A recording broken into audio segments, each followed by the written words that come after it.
Hello friends, welcome to teaching Kishan YouTube channel.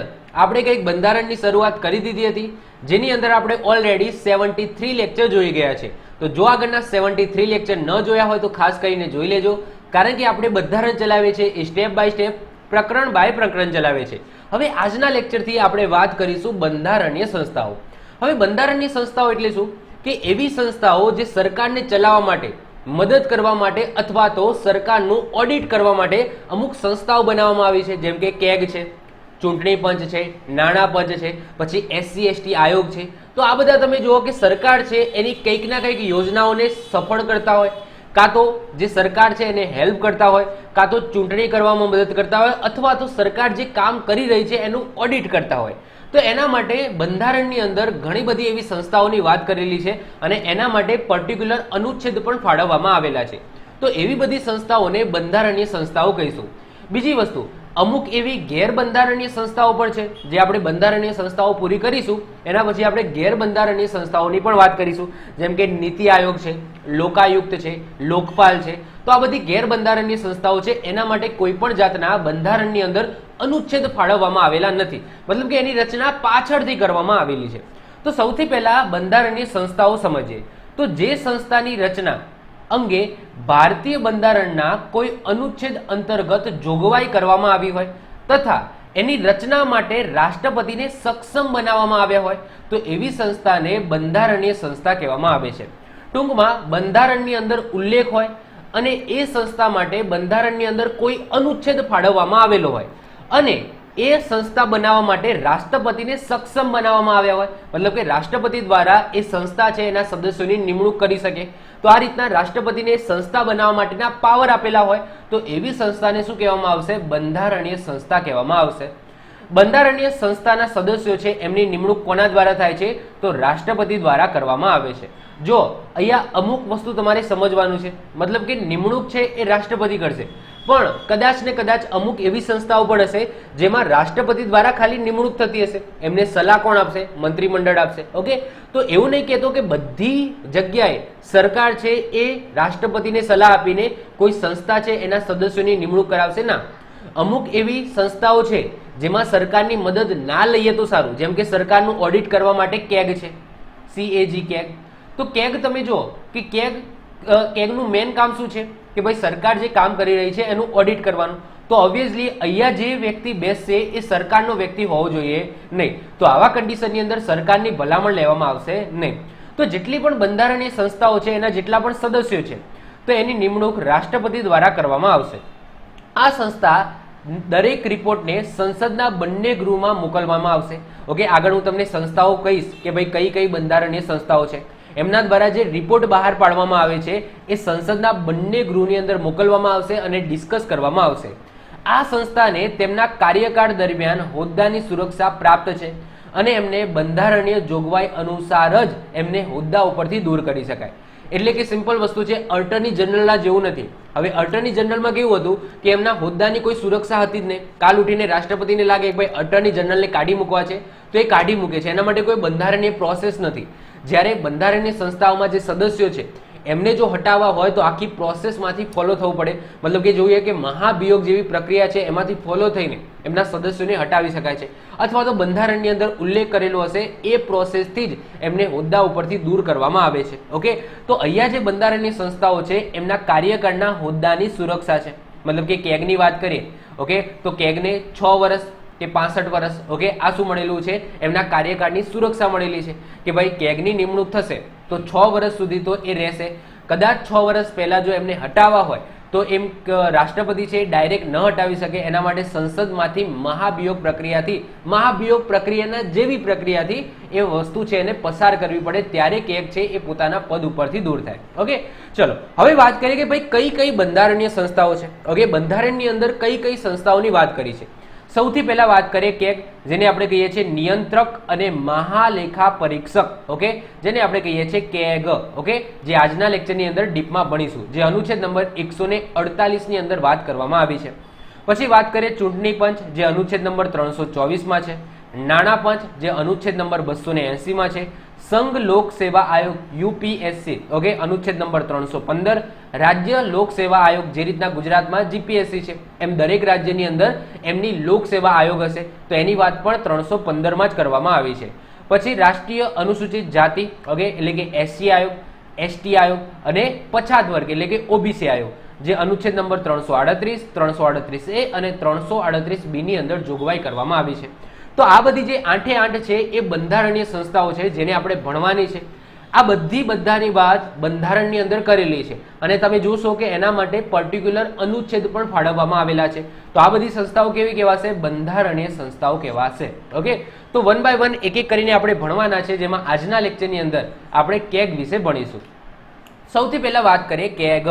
તો કેગને આપણે ગુજરાતીમાં કહીએ છીએ નિયંત્રક. ઓકે, નિયંત્રક અને મહાલેખા પરીક્ષક. નિયંત્રક અને મહાલેખા પરીક્ષક નામથી જ ખબર પડી જાય કે એમનું કામ શું હશે. હવે સૌથી પહેલા કેગનું ફૂલ ફોર્મ શું થાય? આ કદાચ એક્ઝામની અંદર એમસીક્યુ સ્વરૂપે પણ પૂછાઈ જાય. તો comptroller and auditor general of India. Okay, comptroller and auditor general of India આ કેગનું ફૂલ ફોર્મ છે અને ગુજરાતીમાં નિયંત્રક. ઓકે, નિયંત્રક કોના ઉપર નિયંત્રક રાખવાનું છે? સરકારના જે હિસાબો છે એના ઉપર. મહાલેખા પરીક્ષક, ઓકે, એનું પરીક્ષક પણ કરવાનું છે. તો જોઈશું એના કાર્યો, પણ આઈ હોપ સો નામથી પણ તમને ખબર પડી જાય. તો અનુચ્છેદ નંબર 148 ની અંદર ભારતના નિયંત્રક અને મહાલેખા પરીક્ષકની વાત કરવામાં આવી છે. આ અનુચ્છેદ યાદ રાખજો, 148. બંધારણના ઘડવૈયાઓએ ભારતની જે સંચિત નિધિ છે, જે એકત્રિત ફંડ કહેવામાં આવે છે, કોન્સોલિડેટેડ ફંડ કહેવામાં આવે છે, એના ખર્ચ અને એના ઉપર દેખરેખ રાખવા માટે એના જે નાણાંઓ છે એ ક્યાંથી આવેલા છે? લોકો પાસેથી આવેલા છે. તો એ લોક નાણાંઓ છે અને એના ઉપર નિયંત્રણ રહે અને એનો હિસાબ થઈ શકે પ્રોપરલી. સરકાર એ જરૂરિયાત મુજબ એનો ખર્ચ કરે છે. ઓકે, એના પ્રોપર હિસાબો રાખવાના છે. તો એના માટે એક સ્વતંત્ર CAG એટલે કે કેગ નામની એક બંધારણીય સંસ્થા બનાવવામાં આવેલી છે. જો જે બંધારણના ઘડવૈયાઓ છે ને એમને પણ ખબર હતી કે સરકાર બનશે તો એની અંદર ભ્રષ્ટાચાર થશે, પૈસાઓ છે એ પૈસાઓનું આપલે કદાચ થશે, અમુક લોકો પૈસા ખાઈ જશે. તો એવું ન થાય, પ્રોપર જે જગ્યાએ પૈસા જવાના છે એ જાય, એનું પર્ટિક્યુલર ઓડિટ થાય, એના હિસાબો કમ્પ્લીટ રહે, એના માટે બંધારણના ઘડવૈયાઓએ જ આ સંસ્થા બનાવી દીધી હતી અનુચ્છેદ નંબર 148 પ્રમાણે કેગ. ઓકે, હવે કેગના કાર્યો આગળ આપણે જોઈશું. કેગની વાત કરીએ તો કેગ એ ભારતીય ઓડિટ અને એકાઉન્ટ્સના વિભાગના વડા છે. ઓકે, હવે ઓડિટ્સનો મતલબ શું થાય એ સમજી લો કે કોઈ વ્યક્તિ અથવા તો કોઈ સંસ્થા એ કામ પોતાનું બરાબર કરે છે કે નહીં. ઓકે, જેને પોતાનું કામ આપવામાં આવ્યું છે એ બરાબર કરે છે કે નહીં, તો એના માટે એક ઇન્સ્પેક્શન આવતું હોય જેને આપણે શું કહીએ છીએ? ઓડિટ કહીએ છીએ. હવે ઓડિટ છે એ સરકારી સ્કૂલોની અંદર પણ આવતું હોય છે. તમને ખબર હોય કે ભાઈ સરકારી સ્કૂલો છે, સરકારે બનાવીને મૂકી દીધી, ટીચરો હાયર કરીને મૂકી દીધા, પણ ટીચરો પોતાનું કામ સરકારી સ્કૂલોની અંદર બરાબર કરે છે કે નહીં, તો એના માટે ઓડિટ માટે એક વ્યક્તિને રાખવામાં આવે જે સ્કૂલોની અંદર જાય અને જોવે કે ભાઈ શિક્ષકો છે બરાબર સરકારી સ્કૂલમાં ભણાવે છે કે નહીં. ઓકે, તો એને શું કહેવામાં આવે? ઓડિટ કહેવામાં આવે. તો એ જ રીતના કેગનું પદ પણ છે કે ભાઈ સરકાર છે એ સરકાર ચાલે છે, તો સરકાર એ સંચિત નિધિમાંથી પૈસાનો યુઝ કરે છે, તો એ યુઝ પર્ટિક્યુલર એ જગ્યા ઉપર કરે છે કે નહીં, અથવા તો એનાથી વધારે પૈસા તો ફાળવી નથી દેતા ને, એનો જે પર્ટિક્યુલર હિસાબ છે, મતલબ કે જેટલી આવક થાય છે અને કેટલો ખર્ચ થાય છે, તો એ આખું નિયંત્રણ રાખવાનું, એના હિસાબો છે એ બધું જોવાનું કામ કોણ કરે છે? કેગ કરે છે. તો કેગ કહેવાય ને કે કહેવાય કે એકાઉન્ટ્સ અને ઓડિટ બંને કામ કરશે, એટલે કે સરકારના એકાઉન્ટ્સ પણ સંભાળશે અને સરકાર જે કામ કરે છે એનું ઓડિટ કરવાનું કામ પણ કરશે. એટલા માટે બંને વિભાગના શું કહેવામાં આવે છે? વડા કહેવામાં આવે છે. ડોક્ટર બાબા સાહેબ આંબેડકરના મત મુજબ જે કેગ છે એ ભારતના બંધારણનો સૌથી અગત્યના પદાધિકારી છે, એટલે કે મોટા અધિકારી છે. કારણ કે કેમ? જ્યારે આ બંધારણ બન્યું હતું ત્યારે લોકપાલ નહોતા. લોકપાલ, ઓકે, લોકપાલ અને લોકાયુક્ત એવા કોઈ પદ હતા ને, એ પાછળથી બનાવવામાં આવે. ક્લિયર? તો એ વખતે તો કેગ હતા ને એ જ એક એવા વ્યક્તિ હતા જે ભ્રષ્ટાચારને રોકી શકતા હતા. અત્યારે તો લોકપાલ આવી ગયા છે. લોકપાલ એ સરકાર અને પ્રજા બંનેના વચ્ચે એક જોડતી કડી છે, જેની વાત આગળ આપણે કરીશું. પણ એજ ઓફ નાવ બાબા સાહેબ આંબેડકરે કીધેલું છે કે કેગ એ ભારતના બંધારણના સૌથી અગત્યના અધિકારી છે. હવે આગળ વાત કરીએ, કેગનું પદ છે એ કોના સમકક્ષ હોય છે? તો સુપ્રીમ કોર્ટના ન્યાયાધીશના સમકક્ષ હોય છે. મોસ્ટ આઈએમપી ક્વેશ્ચન, MCQ ની અંદર ઘણી વખત પૂછાઈ ગયો. કે કેગનું પદ એ નીચેનામાંથી કોના સમકક્ષ હોય છે? તો સુપ્રીમ કોર્ટના ન્યાયાધીશના સમકક્ષ હોય છે. બંનેના પાવર આમ તો સેમ ગણવામાં આવે છે, મતલબ કે પોઝિશન સેમ ગણવામાં આવે છે. બીજી વસ્તુ કે જે પૈસા એટલે કે જે પગાર છે એ સુપ્રીમ કોર્ટના ન્યાયાધીશને આપવામાં આવે છે, એ જ પગાર કેગને પણ આપવામાં આવે છે. ઓકે, તો વાત કરીએ કે ભાઈ સુપ્રીમ કોર્ટના જે ન્યાયાધીશ છે, મુખ્ય ન્યાયાધીશની વાત નથી હો, નોર્મલ જે બીજા બાકીના ન્યાયાધીશ છે એની વાત છે. તો સુપ્રીમ કોર્ટના જે ન્યાયાધીશ છે એમના સમકક્ષ હોય છે કેગનું પદ. આ વેરી ઇમ્પોર્ટન્ટ છે, યાદ રાખીશું. મતલબ કે એજ ઓફ નાવ પોઝિશનની વાત થાય છે. ક્લિયર? બાકી કાર્યો તો બંનેના અલગ અલગ છે. આગળ વાત કરીએ, તેમને લોકોના ધનના રક્ષક પણ કહેવામાં આવે છે. ઓકે, કેમ આવું? સિમ્પલ વસ્તુ છે કે અહીંયા એ સંચિત નિધિ ઉપર ધ્યાન રાખશે, આકસ્મિક નિધિ ઉપર ધ્યાન રાખશે, ઇવન જે જાહેર હિસાબો છે એમના ઉપર પણ ધ્યાન રાખશે. એની અંદર જે પૈસા છે એ કોના છે? સરકારના છે, સોરી પ્રજાના છે. પ્રજા ટેક્સ આપે છે. ઓકે, એ પૈસા ક્યાં જાય છે? સંચિત નિધિમાં જાય છે. ઓકે, પેટ્રોલમાં હોય, જીએસટીમાં હોય કે ઇન્કમ ટેક્સ હોય, ઘણા બધા ટેક્સ ભેગા થઈને એ સંચિત નિધિમાં ઠાલવવામાં આવે છે. તો એ સરકાર એમાંથી પૈસા લે છે. ઓકે, તો એ વ્યક્તિ એવા છે કેગ જે એનું ધ્યાન રાખે છે કે ભાઈ કેટલી ઇન્કમ થાય છે અને સરકાર કેટલા પૈસા ખર્ચે છે, એટલે કે લોકોના ધનના એ રક્ષક કહેવામાં આવે છે. કેગ માત્ર સંસદને જવાબદાર હોય છે. આ વેરી ઇમ્પોર્ટન્ટ છે, યાદ રાખજો. કેગ છે એ માત્ર ને માત્ર સંસદને જવાબદાર હોય છે. કેગને જાહેર હિસાબ સમિતિના આંખ અને કાન કહેવામાં આવે છે. હવે જાહેર હિસાબ સમિતિ મેં ઓલરેડી ચલાવેલી છે, સંસદીય સમિતિ. ઓકે, આગળ લેક્ચર જોઈ લેજો, જેની અંદર આ સમિતિની વાત કરેલી છે, જાહેર હિસાબ સમિતિ, જે સૌથી ઓલ્ડેસ્ટ સમિતિ છે. ઓકે, તો એના આંખ અને કાન કહેવામાં આવે છે. કેમ? કારણ કે મેં એમાં ચલાવ્યું હતું કે ભાઈ જે જાહેર હિસાબ સમિતિ છે ને એ સરકારના જે હિસાબો છે એનું ધ્યાન રાખે છે. તો આમાં કેગનું કામ પણ કંઈક ના કંઈક આના જેવું જ છે. એટલા માટે કેગને જાહેર હિસાબ સમિતિના આંખ અને કાન કહેવામાં આવે છે. તો આ પણ વેરી ઇમ્પોર્ટન્ટ છે, યાદ રાખજો. હવે એ મેં તમને કીધું કે ભાઈ કેગ છે ને એ સંસદને જવાબદાર છે, એવું કેમ? હવે સમજો કે કેગનું કામ શું છે. કે કેગનું કામ એટલું છે કે સરકારના જે હિસાબો છે એમને ધ્યાન રાખવું, એનું મેનેજ કરવું અને સાથે સાથે એમનું ઓડિટ કરવું. તો એનો જે રિપોર્ટ છે એ રિપોર્ટ ક્યાં જશે? તો રિપોર્ટ છે એ જશે સંસદની અંદર. ક્યાં જશે? સંસદની અંદર. એટલા માટે કેગ એ સંસદને જવાબદાર છે. તો આ પણ યાદ રાખીશું. આગળ વાત કરીએ, તે સંસદની જાહેર હિસાબ સમિતિના મિત્ર, ફિલોસોફ તેમજ માર્ગદર્શક છે. ક્લિયર? કારણ કે આમને જે જરૂર છે ને એ કોણ આપશે? તો કેગ આપશે. જાહેર હિસાબ સમિતિનું કાર્ય શું? કે જે સરકાર છે એ કેટલો ખર્ચ કરે છે, કેટલી આવક થાય છે, એના ઉપર ડિસ્કશન કરવું. અને એ ડિસ્કશન કરવા માટે જે રિપોર્ટની જરૂર હોય એ કોણ આપશે? તો કેગ આપશે. ઓકે, એમને જે કહેવાય કે જે સરકાર છે એના ઉપર ટિપ્પણી કરવી હોય, ઓકે, તો એના જે હિસાબો છે કે ભાઈ આટલા રૂપિયા છે એ અહીંયા ખર્ચાયા, એ કોની રિપોર્ટથી ખબર પડશે? તો કેગની રિપોર્ટથી ખબર પડશે. તો એ કેગ છે ને એ જાહેર હિસાબ સમિતિના મિત્ર છે, ફિલોસોફ છે તેમજ માર્ગદર્શક છે. હવે વાત કરીએ કેગ. તો કેગની નિમણૂક કોના દ્વારા થાય છે? તો સિમ્પલ છે, રાષ્ટ્રપતિ દ્વારા કેગની નિમણૂક કરવામાં આવે છે. શપથ કોણ લેવડાવે છે? તો શપથ પણ રાષ્ટ્રપતિ લેવડાવે છે. હવે વાત કરીએ કેગનો કાર્યકાળ. તો કેગનો કાર્યકાળ કેટલો હોય છે? 6 વર્ષ અથવા તો 65 વર્ષ. એની ઉંમર આ બંનેમાંથી જે વહેલા પૂરું થાય એ. મતલબ કે શું? સમજી લો કે કેગની નિમણૂક થઈ ગઈ. ઓકે, એક્ઝામ્પલ તરીકે વાત કરી લઈએ કે 2000ની સાલની અંદર શું થઈ? કેગની નિમણૂક થઈ. તો એમનો કાર્યકાળ કેટલો રહેશે? તો 6 વર્ષનો રહેશે. એટલે કે 2005ની અંદર એમને શું થઈ જવું પડશે? રિટાયર્ડ થઈ જવું પડશે. ઓકે, 2000ની અંદર નિમણૂક થઈ તો 2005 6 વર્ષ એમના પૂરા થઈ જાય એટલે એમને રિટાયર્ડ થઈ જવું પડે. તો આ એક કાર્યકાળ થઈ ગયો. બીજી વસ્તુ લખી છે 65 વર્ષ. મતલબ કે એમની નિમણૂક થઈ જાય અને આ 6 વર્ષની અંદર જો વચ્ચે જ એમના 65 વર્ષ પૂરા થઈ જાય છે, ઓકે, એમની ઉંમર 65 વર્ષ થઈ જાય છે, તો પણ એમને આ પદ છોડી દેવું પડે. મતલબ કે સમજી લો કે જ્યારે 2000ની સાલની અંદર ઓકે એમની નિમણૂક થઈ અને એ વખતે એમની ઉંમર 62 વર્ષ હતી. કેટલી હતી? 62 વર્ષ. તો 2000ની સાલની અંદર એમની નિમણૂક થઈ એ વખતે એમની ઉંમર 62 વર્ષ હતી. તો એના 3 વર્ષ પછી એમની ઉંમર કેટલી થઈ જશે? 65 વર્ષ થઈ જશે. તો એના 3 વર્ષ પછી એમને આ પદ છોડી દેવું પડશે, કારણ કે એમની ઉંમર 65 વર્ષ થઈ ગઈ છે. જો 65 વર્ષ ના થાય તો 6 વર્ષ સુધી પોતાના પદ ઉપર રહી શકે છે. ક્લિયર? તો કેગનો કાર્યકાળ કેટલો રહેશે? 6 વર્ષ અથવા તો એમની ઉંમર 65 વર્ષ થઈ જાય. તો આ બંનેમાંથી જે પણ વહેલા પૂરું થઈ જાય તો એમને પદ છોડવું પડે. કેગને પોતાના કાર્યકાળ દરમિયાન બંધારણીય પ્રક્રિયાથી પોતાના પદ ઉપરથી હટાવી પણ શકાય છે, એની વાત આપણે આગળ કરીશું. ઓકે, તો બંધારણીય જોગવાઈ અનુસાર એમને પોતાના પદ ઉપરથી હટાવી પણ શકાય છે, પરંતુ એના માટે આખી પ્રક્રિયા છે એ ફોલો કરવી પડે. એવું નહીં કે રાષ્ટ્રપતિના કહેવાથી કેગ છે એ પોતાનું પદ છોડી દેશે. નિમણૂક છે એ રાષ્ટ્રપતિ દ્વારા થઈ શકશે, પરંતુ એમને હટાવવાની પ્રક્રિયા છે એ સંસદ દ્વારા થશે. સંસદની વિશિષ્ટ બહુમતીની જરૂર પડશે. તે પોતાના કાર્યકાળ દરમિયાન રાષ્ટ્રપતિને સંબોધીને રાજીનામું પણ આપી શકે છે. તો એક્ઝામની અંદર પૂછાય કે કેગ કોને રાજીનામું આપશે, તો જેને એની નિમણૂક કરી હોય. તો રાષ્ટ્રપતિ દ્વારા નિમણૂક કરવામાં આવે છે, તો રાજીનામું પણ રાષ્ટ્રપતિને આપશે. હવે વાત કરીએ પગાર ભથ્થા. હવે પગાર ભથ્થાની વાત કરીએ તો કેગના પગાર ભથ્થા સંસદ દ્વારા નક્કી કરવામાં આવે છે, પરંતુ એમના પગાર માટે સંસદની અંદર મતદાન થતું નથી. હવે તમને એવું ક્વેશ્ચન થાય કે કેગને પગાર સંસદ દ્વારા નક્કી થાય છે કે ભાઈ કેગનો પગાર કેટલો રહેશે, પરંતુ એમના પગાર સંસદની અંદર ડિસ્કસ નથી કરવામાં આવતું. એનો મતલબ શું? હવે સિમ્પલ છે. મેં તમને આગળ એક વસ્તુ કીધું હતું કે જે કેગ છે એમનું પદ કોને સમકક્ષ હોય છે, તો સુપ્રીમ કોર્ટના ન્યાયાધીશને સમકક્ષ હોય છે.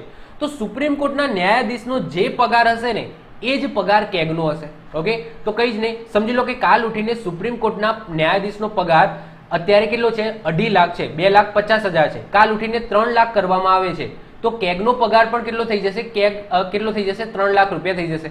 મતલબ કે કેગના પગાર માટે કોઈ ડિસ્કસ કરવાની જરૂર નથી. તમે સુપ્રીમ કોર્ટના ન્યાયાધીશનો પગાર વધારી દેશો તો કેગનો પગાર પણ ઓટોમેટિક વધી જશે. મતલબ કે ઓકે, કારણ કે એ બંને એકબીજાના સમકક્ષ કહેવામાં આવે છે. તો એટલે એમના પગાર માટે મતદાન કરવાની જરૂર નથી. સુપ્રીમ કોર્ટના ન્યાયાધીશના પગાર માટે તમે મતદાન કરી લો. ઓકે, જો એમનો પગાર વધી ગયો સુપ્રીમ કોર્ટના ન્યાયાધીશનો, તો ઓટોમેટિક કેગનો પગાર પણ વધી જશે. તો આ યાદ રાખજો. તો કેગનો પગાર ઇનડાયરેક્ટલી સંસદ દ્વારા શું કરવામાં આવે છે? નક્કી કરવામાં આવે છે, પરંતુ એમના પગારને લઈને મતદાન થતું નથી. મતદાન કોના પગારને લઈને થશે? સુપ્રીમ કોર્ટના ન્યાયાધીશના પગારને લઈને થશે. જો એમના પગાર વધી જશે, ઓકે, અત્યારે છે 2,50,000, તો આનો પગાર વધી જશે તો ઓટોમેટિક કેગનો પગાર પણ વધી જશે. બીજી વસ્તુ, કેગનો પગાર એ ક્યાંથી આપવામાં આવે છે? તો ભારતની સંચિત નિધિમાંથી આપવામાં આવે છે. સિમ્પલ છે. હવે વાત કરીએ કેગને હટાવવા માટેની પ્રક્રિયા. મતલબ કે કેગને પોતાના પદ ઉપરથી હટાવવા હોય તો કેવી પ્રક્રિયા જોશે? તો સિમ્પલ છે.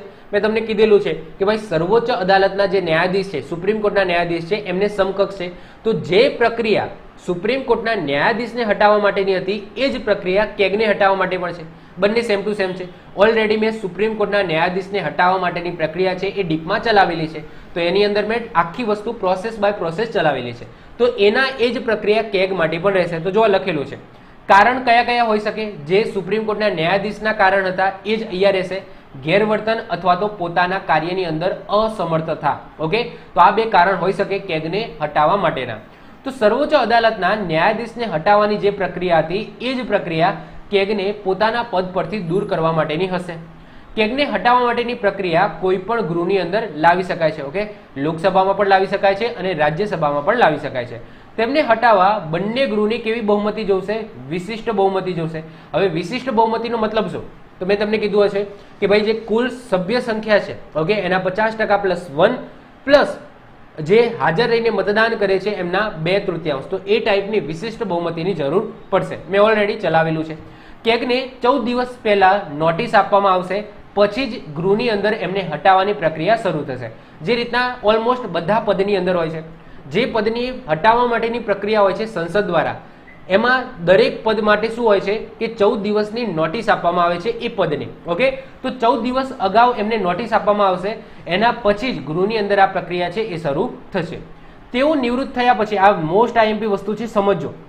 આ એકમાત્ર એવું પદ છે જ્યારે એ નિવૃત્ત થઈ જાય છે. ઓકે, પોતાનો કાર્યકાળ પૂરો થઈ જાય છે. ઓકે, અને નિવૃત્ત થઈ જાય છે. એના પછી કોઈ પણ જગ્યાએ રાજ્યમાં કે કેન્દ્રમાં કોઈ પણ પદ ધારણ કરી શકે નહીં. મતલબ કે કેગ તમે એક વખત બની જાઓ, તમારો કાર્યકાળ પૂરો થઈ જાય 6 વર્ષ, ઓકે, અથવા તો 65 વર્ષની તમારી ઉંમર થઈ જાય, કોઈ પણ કારણ હોઈ શકે, ઓકે, તમારું નિવૃત્ત થવાનું.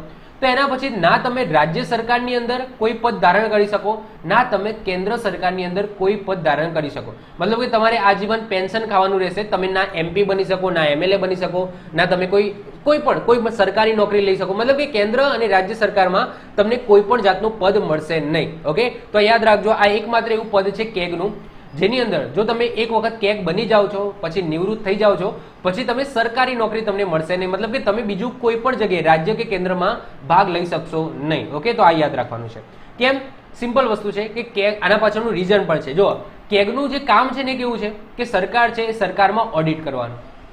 હવે એવો વ્યક્તિ જેને સરકારનું ઓડિટ કરેલું છે, ઓકે, સરકારના જે કાર્યો છે એના ઉપર દેખરેખ રાખેલી છે, જરૂર પડે ત્યાં સરકારની સમીક્ષા કરેલી છે, તો એવા વ્યક્તિને, ઓકે, હવે તમને સિમ્પલ વસ્તુ છે કે તમે એ વ્યક્તિને સરકારની અંદર લઈ લો, ઓકે, તો જે વ્યક્તિ ઇન્સ્પેક્શન કરવા માટે મતલબ કે લેવાયેલો હતો એ જ વ્યક્તિને હવે તમે સરકારની અંદર લઈ લો તો એ યોગ્ય નથી. ઓકે, તો સિમ્પલ વસ્તુ છે, એના માટે કંઈક આવું કારણ છે. બીજી વસ્તુ કે કેગ એવું નહીં કે માત્ર ને માત્ર કેન્દ્રનું છે એનું જ ઓડિટ કરશે, ના, રાજ્યોની જે સંસ્થાઓ છે એનું પણ ઓડિટ કરશે જે નાણાકીય બાબતો સાથે સંકળાયેલી છે. આગળ એમની વાત કરીશું. હવે વાત કરીએ કેગના કાર્યો અને શક્તિઓ. મતલબ કે કેગનું પદ રાખી તો દીધું, પરંતુ એમના મેઇન કાર્યો શું છે, ઓકે, એમને કઈ કઈ શક્તિઓ આપેલી છે તો એ જોઈએ. તો બંધારણના અનુચ્છેદ નંબર 148માં કેગના કાર્યોને સંક્ષિપ્તમાં ઉલ્લેખ છે, એટલે બહુ ટૂંકો ઉલ્લેખ છે, પરંતુ જ્યારે સંસદીય અધિનિયમ 1971 લાવવામાં આવ્યો હતો એની અંદર કેગનો વિસ્તૃત, એમની જે શક્તિઓ છે, એમના જે કાર્યો છે એનો વિસ્તૃત ઉલ્લેખ કરેલો છે. ઓકે, તો અનુચ્છેદ નંબર 148 જોશો ને તો બહુ ઓછી માહિતી છે કેગના કાર્યો વિશે, પરંતુ પાછળથી જે સંસદીય અધિનિયમ 1971 લાવવામાં આવ્યો એની અંદર કેગની વિસ્તૃત માહિતી આપેલી છે. વાત કરીએ એમના કાર્યોની તો કેન્દ્ર, રાજ્ય અને વિધાનસભા ધરાવતા કેન્દ્ર શાસિત પ્રદેશ. કેન્દ્ર, ઓકે, એટલે કે કેન્દ્ર સરકાર, બધા રાજ્યોની રાજ્ય સરકાર અને વિધાનસભા ધરાવતા કેન્દ્ર શાસિત પ્રદેશો. ઓબ્વિયસલી જે કેન્દ્ર શાસિત પ્રદેશમાં વિધાનસભા હશે ત્યાં જ સરકાર હશે, બાકી જે બીજી બધી વિધાનસભા હશે તેનું ડાયરેક્ટ શું થતું, સોરી, બીજી બધી જે કેન્દ્ર શાસિત પ્રદેશો હશે તેમનું ડાયરેક્ટ સંચાલન એ કેન્દ્ર દ્વારા થતું હશે.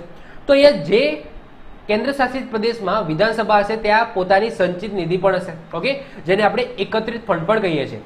તો કેન્દ્ર સરકાર, બધા રાજ્યોની રાજ્ય સરકાર અને વિધાનસભા ધરાવતા કેન્દ્ર શાસિત પ્રદેશની જે સંચિત નિધિ છે જેને આપણે એકત્રિત ફંડ અથવા તો કોન્સોલિડેટેડ ફંડ કહીએ છીએ, એમાં કરવામાં આવતા તમામ ખર્ચ સંબંધી હિસાબોનું ઓડિટ કેગ દ્વારા કરવામાં આવે છે. ઓકે, કેન્દ્ર સરકાર, ઇવન બધા રાજ્યની રાજ્ય સરકાર અને વિધાનસભા ધરાવતા કેન્દ્ર શાસિત પ્રદેશ, એમની જે સંચિત નિધિ છે એમાંથી જેટલા પણ ખર્ચા કરવામાં આવે છે, પછી એ કેન્દ્ર સરકાર કરતી હોય કે રાજ્ય સરકાર કરતી હોય કે કેન્દ્ર શાસિત પ્રદેશની સરકાર કરતી હોય, ઓકે, તો એમના બધા જ કાર્યો છે, એમના જે હિસાબો છે, ઓકે, એનું ઓડિટ કરવાનું કામ કોણ કરશે? કેગ કરશે. કેગ પોતાનો રિપોર્ટ બનાવી કેન્દ્રનો રિપોર્ટ, ઓકે, રાષ્ટ્રપતિને આપશે અને રાજ્યનો રિપોર્ટ રાજ્યપાલને આપશે. હવે જો કેગ છે ને એ પોતાનો રિપોર્ટ બનાવશે. હવે એ રિપોર્ટ કેન્દ્ર સરકાર માટે પણ કેન્દ્રનો બનાવવાની છે અને રાજ્ય સરકાર માટે રાજ્યનો બનાવવાની છે. તો કેન્દ્ર સરકાર માટેનો જે રિપોર્ટ છે એ કોને સબમિટ કરાવશે? રાષ્ટ્રપતિને સબમિટ કરાવશે. અને રાજ્યોની જે રાજ્યો છે એ રાજ્યોનો જે રિપોર્ટ છે એ જે તે રાજ્યના જે રાજ્યપાલ છે એને સબમિટ કરાવશે. ક્લિયર? રાષ્ટ્રપતિ આ રિપોર્ટને ક્યાં સબમિટ કરાવશે? આગળ સંસદની અંદર અનુચ્છેદ નંબર 151 લખેલું છે. અને રાજ્યપાલ વિધાનસભાના સત્રના છેલ્લા દિવસે આ શું કરાવશે? આ જે રિપોર્ટ છે એને વિધાનસભાની અંદર સબમિટ કરાવશે. હવે આ વસ્તુ સમજવા જેવી છે. જો કેગ છે ને એનું કામ ખાલી કેન્દ્ર પૂરતું સીમિત નથી, એ રાજ્યોની અંદર પણ દેખરેખ રાખે છે. એ કેન્દ્ર સરકારના જે આવક જાવક છે એના ઉપર હિસાબો છે ઓડિટ કરવાનું તો કામ કરે છે. ઇવન બધા રાજ્યો છે એમની જે સંચિત નિધિ છે એનું ઓડિટ કરવાનું પણ કામ કરે છે. તો અહીંયા બે રિપોર્ટો બનશે, કેન્દ્ર સરકારનો રિપોર્ટ બનશે અને બધા રાજ્યોના અલગ અલગ રિપોર્ટ બનશે. તો કેન્દ્ર સરકારનો જે રિપોર્ટ હશે એ કોને સબમિટ કરાવશે? રાષ્ટ્રપતિને સબમિટ કરાવશે. અને બધા રાજ્યોનો અલગ અલગ રાજ્યોના જે રિપોર્ટો બનાવેલા છે એ જે તે રાજ્યના રાજ્યપાલને સબમિટ કરાવશે. હવે રાષ્ટ્રપતિનું કામ શું? કે જે કેગ દ્વારા જે રિપોર્ટ આવેલો છે એને ચર્ચા કરવા માટે સંસદની અંદર મૂકે, એટલે કે સંસદીય સમિતિમાં આપે અથવા તો સંસદની અંદર ચર્ચા કરવા માટે મૂકે. એ જ રીતના જે રાજ્યપાલ છે જેમને પોતાના રાજ્યના જે હિસાબો છે એનો કેગ દ્વારા રિપોર્ટ મળેલો છે તો એ પોતપોતાની જે વિધાનસભા છે એની અંદર આ રિપોર્ટ ડિસ્કસ કરવા માટે મૂકશે. ક્લિયર? તો આ યાદ રાખજો. અને આ વસ્તુ ક્યારે બને છે? તો રાષ્ટ્રપતિ સંસદની અંદર અને રાજ્યપાલ વિધાનસભાની અંદર સત્રના છેલ્લા દિવસે આ વસ્તુ રજૂ કરે છે. યાદ રાખજો. ઓકે, સત્રના છેલ્લા દિવસે આ પણ એમસીક્યુ ની અંદર પૂછાઈ જાય. આગળ વાત કરીએ કેન્દ્ર અને રાજ્ય પાસેથી અનુદાન એટલે કે ગ્રાન્ટ મેળવતી હોય એવી સંસ્થાનું ઓડિટ પણ કોણ કરે છે? કેગ કરે છે. આ પણ વેરી ઇમ્પોર્ટન્ટ છે, યાદ રાખજો. ઓકે, એવી સંસ્થા, ઓકે, જે રાજ્ય અને કેન્દ્ર પાસેથી અનુદાન એટલે કે પૈસા, ઓકે, ગ્રાન્ટ અનુદાન મતલબ છે કે એવા પૈસા જે પાછા આપવાના નથી, મતલબ કે ભીખમાં આપેલા છે, મતલબ કે લોન જેવું નહીં. લોન હોય તો પૈસા પાછા મળે, જ્યારે અનુદાન ગ્રાન્ટ આપવામાં આવે છે તો એ પૈસા પાછા લેવાના હોતા નથી. તો એવી અમુક સંસ્થાઓ છે જે કેન્દ્ર અને રાજ્ય છે એ સંસ્થાઓને પૈસા આપે છે. એક્ઝામ્પલ તરીકે વાત કરી લો ઈસરો. ઓકે, ઈસરો છે એને રોકેટ સમજી લો, રોકેટ બનાવવું છે, અથવા તો સમજી લો કે કોઈ સ્પેસ સ્ટેશન બનાવવું છે કે કંઈ પણ માટે પૈસાની જરૂર છે, તો એને પૈસા કોણ આપશે? કેન્દ્ર સરકાર આપશે. કોણ આપશે? કેન્દ્ર સરકાર. તો હવે ઈસરોની અંદર પૈસા ગયા તો એ પૈસા ઈસરોએ કઈ કઈ જગ્યાએ વાપર્યા તો એનું પણ ઓડિટ કોણ કરશે? કેગ કરી શકે છે. ઓકે, તો યાદ રાખજો. તો ટૂંકમાં આ જસ્ટ ઈસરોનું મેં ઉદાહરણ લીધું જેનાથી તમે વસ્તુ સમજી શકો. ઓકે, બાકી અમુક એવું શું હોય છે ખબર છે? ઈસરોની અંદર અમુક ગુપ્ત પ્રોજેક્ટ પણ હોય છે. હવે ગુપ્ત પ્રોજેક્ટમાં કેગ છે ને એ ઓડિટ ના કરી શકે. એવું નહીં કે ભાઈ બધી જગ્યાએ એ કેગ છે એ ઓડિટ કરી શકશે. અમુક એવી સંસ્થાઓ છે, ગુપ્ત સંસ્થાઓ છે, અને એમના જે ગુપ્ત પ્રોજેક્ટ છે એમાં એમને પૈસા ખર્ચી લીધા. હવે કેગ છે એને ઓડિટ નહીં કરે. કેમ? કારણ કે જો કેગ ઓડિટ કરે તો એ કેગની રિપોર્ટમાં આવે, અને કેગની રિપોર્ટમાં આવે તો એ વસ્તુ સંસદની અંદર ડિસ્કશન થાય, અને સંસદની અંદર ડિસ્કશન થાય એનો મતલબ કે આખા વર્લ્ડમાં એ વસ્તુ ખબર પડી જાય. તો અમુક ગુપ્ત એવી બાબતો હશે તો એનું ઓડિટ કેગ કરશે નહીં. તો ઈસરોના અમુક એવા ગુપ્ત પ્રોજેક્ટ હશે તો એનું ઓડિટ કેગ કરી શકશે નહીં. પણ આ તો જસ્ટ મેં એક એક્ઝામ્પલ આપ્યું જેનાથી તમે ખબર પડી જાય કે ભાઈ કેન્દ્ર અને રાજ્ય એ અમુક એવી સંસ્થાઓ છે જેને પૈસા આપતી હોય તો એનું પણ ઓડિટ કોણ કરી શકે છે? કેગ કરી શકે છે. તે કેન્દ્ર સરકાર અને રાજ્ય સરકારના કોઈ પણ વિભાગ દ્વારા રાખેલા તમામ વેપાર, ઉત્પાદન, નફા કે નુકસાન અને બેલેન્સ શીટનું પણ ઓડિટ કરી શકે છે. તે કેન્દ્ર અને રાજ્ય સરકારના જે આકસ્મિક નિધિ છે અને જાહેર હિસાબ એટલે કે લોકલેખા નિધિ છે એમાં થયેલા ખર્ચનું પણ પરીક્ષણ કરી શકે છે. તો આ પણ યાદ રાખજો. ખાલી એવું નહીં કે સંચિત નિધિનું જ ઓડિટ કરશે, ઓકે, એના ઉપર દેખરેખ રાખશે ના. જે કેન્દ્રની અને રાજ્યની જે આકસ્મિક નિધિ છે, જે જાહેર હિસાબ એટલે કે જે પબ્લિકના જે પૈસા છે જે પબ્લિકને પાછા આપવામાં આવે છે જેને જાહેર હિસાબ અથવા તો લોકલેખા નિધિ કહેવામાં આવે છે, તો એનું પણ પરીક્ષણ કરી શકે છે. એવા તમામ નિગમોના ખર્ચની તપાસ કરશે જેની કાયદા દ્વારા કેગને પરવાનગી અથવા તો સત્તા મળેલી હોય. જો અહીંયા લખેલું છે ગુપ્ત સેવા બાબતે થયેલા ખર્ચના હિસાબોનું ઓડિટ તથા હિસાબ તેઓ માંગી શકે નહીં. તેમાં જવાબદાર અધિકારીના પ્રમાણપત્ર દ્વારા એમને સંતોષ માનવો પડશે. મતલબ કે અમુક એવી ગુપ્ત સેવાઓ છે જેમ કે મેં વાત કરી ઈસરો છે, પછી DRDO છે. ઓકે, તો આના દ્વારા જે ખર્ચ કરવામાં આવે છે, ઓકે, આ બધી કેવી છે? ગુપ્ત સેવાઓ છે. ઓકે, ગુપ્ત સેવાઓ છે. તો DRDO દ્વારા કોઈ ડિફેન્સમાં ખર્ચ કરવામાં આવે છે, ઈસરો દ્વારા કંઈક રોકેટ બનાવવામાં કે એમના ફિલ્ડની અંદર કંઈક ખર્ચ કરવામાં આવે છે. તો આમાંથી જે વ્યક્તિ હશે જે નાણાંનું સંભાળતા હશે તો એ પોતાનો જે રિપોર્ટ તૈયાર કરશે એ કોને આપશે? કેગને આપશે. તો કેગને એ જે રિપોર્ટ છે એનાથી સંતુષ્ટ માનવો પડશે, મતલબ કે એના ઉપર ઓડિટ કરી શકશે નહીં. ક્લિયર? તો આ વસ્તુ સમજવા જેવી છે. આગળ વાત કરીએ અનુચ્છેદ નંબર 150માં શું લખેલું છે કે કેગ એ કેન્દ્ર અને રાજ્યના હિસાબ રાખવામાં આવતા ફોર્મના પ્રિસ્ક્રિપ્શન અંગે રાષ્ટ્રપતિને સલાહ આપશે. હવે ફોર્મના પ્રિસ્ક્રિપ્શનનો મતલબ શું? સિમ્પલ વસ્તુ છે. જો હવે કેન્દ્ર અને રાજ્ય એ પોતે પોતાના રીતના ખર્ચા કરે છે. હવે જ્યારે એ ખર્ચા કરે છે અને એનો એક રિપોર્ટ એ જે કેગને સબમિટ કરાવવાનો હોય છે એ કરે છે તો એનું ફોર્મેશન કેવું હશે? એવું નહીં કે ભાઈ ગૂંચવણ ભરેલું આપો, મતલબ કે કેન્દ્ર સરકારે ખર્ચા કર્યા પછી જ્યારે રિપોર્ટ આપવાનું થાય તો અમુક એવી બાબતો અંદર લખી દીધી હોય કે એ કેગને પણ ખબર ના પડે. તો એ શું કરે છે? કેગ એ પોતાનું એક ફોર્મેટ કહી શકે છે કેન્દ્ર અને રાજ્યને. એના માટે વચ્ચે રાષ્ટ્રપતિને રાખશે. તો રાષ્ટ્રપતિને સલાહ આપશે કે ભાઈ તમારે કેન્દ્ર અને રાજ્યોને કહી દેવાનું કે મને જે ખર્ચાનો હિસાબ આપવાનો છે ને એ તમારે આ ફોર્મેટની અંદર આપવાનો છે કે અહીંયા આ બાજુ એક ખર્ચ લખેલો હશે, આ બાજુ આવક લખેલો હશે અને આ બાજુ આ રીતના ખર્ચો કર્યો. તો આ રીતનો એક ફોર્મેશન હશે. એ ફોર્મેશન અનુસાર જ મને લિસ્ટ બનાવીને આપવાનું છે. એવું નહીં કે ભાઈ ફકરે ફકરા કેન્દ્ર સરકાર અને રાજ્ય સરકાર આપે અને કેગ છે એ એની અંદર ખોવાઈ જાય. ઓકે, તો ફોર્મનું જે પ્રિસ્ક્રિપ્શન છે એ અંગેની સલાહ પણ રાષ્ટ્રપતિને આપી શકે છે. હવે કેગ દ્વારા કયા 3 પ્રકારના રિપોર્ટ તૈયાર કરવામાં આવશે એ પણ સમજવા જેવું છે. સૌથી પહેલા જાહેર હિસાબો પર ઓડિટ કરી હોય એનો એક રિપોર્ટ તૈયાર કરશે. પછી નાણાકીય ખાતા ઉપર ઓડિટ કરેલું હોય એનો એક રિપોર્ટ તૈયાર કરશે. અને વિનિમય ખાતા, ઓકે, વિનિમય ખાતા છે એના ઉપર ઓડિટ કરેલું હોય તો એનો પણ એક રિપોર્ટ તૈયાર કરશે. ઓકે, તો આ પણ યાદ રાખજો. હવે એક બીજી વસ્તુ તમારે સમજવાની છે કે જ્યારે આ બંધારણની અંદર ઓકે કેગની વાત કરી હતી ત્યારે એવું લખેલું હતું કે જે રાજ્ય છે અને જે કેન્દ્ર છે આ બંને સરકારની જે નિધિઓ છે, ઓકે, આ બંનેનું બે કામ કરશે. એક તો હિસાબ રાખવાનું અને બીજું ઓડિટ કરવાનું. તો બે કામ હતા. ઓકે, કેગના બે કામ હતા. જે નિધિઓ છે, ઓકે, જે આકસ્મિક નિધિ છે, સંચિત નિધિ છે, તો એના હિસાબો પણ મેન્ટેન કરવાના હતા અને સાથે સાથે એ હિસાબનું ઓડિટ પણ કરવાનું હતું. આ બે કામ હતા કેગના. પરંતુ 1976 ની અંદર એક કાયદો લાવવામાં આવ્યો અને એની અંદર કહી દેવામાં આવ્યું કે ભાઈ કેન્દ્ર સરકારના જે હિસાબો છે એનું સંપાદન મતલબ કે શું, કે એને મેનેજ કરવાનું. તો મેનેજ કરવામાંથી મુક્તિ આપવામાં આવી. મતલબ કે કેગ અત્યારે શું કરશે, તો કેગ માત્ર ને માત્ર ઓડિટ કરશે.